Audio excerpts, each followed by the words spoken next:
Jmenuji se Jiří Ševčík a hospodaříme v Fulneku, čili máme tady kopcovité prostředí, kopcovitý terén, který je ideální na to, co děláme, což je chov masného skotu.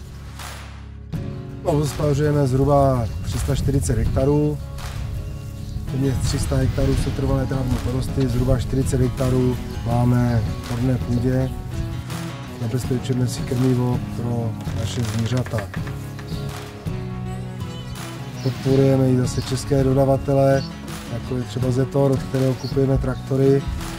Poslední náš přírůstek je Zetor Krystal 170 HD. Ta Krystal je na ty těžší práce, orba, příprava půdy. V lisu hodně používám sečení z trávy a sena. Jsou to české produkty za rozumné ceny a maximálně mi to vyhovuje k tomu objemu výroby, kterou děláme na farmě, mi to maximálně stačí. To, co potřebuji, aby to zvládlo, bez problémů nám to zvládá. Nemáme problém se servisem, nemáme problém s poruchama. Já jsem Jiří Ševčík, mladší vlastně, otec je majitel farmy. Za mě je to dobře odpružený traktor, proti starší Portere, co máme, z toho hodně posunulo to odpružení té kabiny. Traktor je delší, je těžký, takže dobře to tlumí nárazy.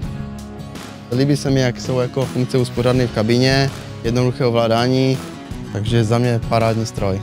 Nebyla žádná problémová situace nebo nějaká konstrukční vada. Pořizovací cena za rozumné peníze, kdy vlastně ten traktor je opravdu poměrně výkonný, opravdu poctivých 170 koní, ten traktor zabere, poctivě jede. Musím říct, že jsme spokojení s Krystalem, opravdu.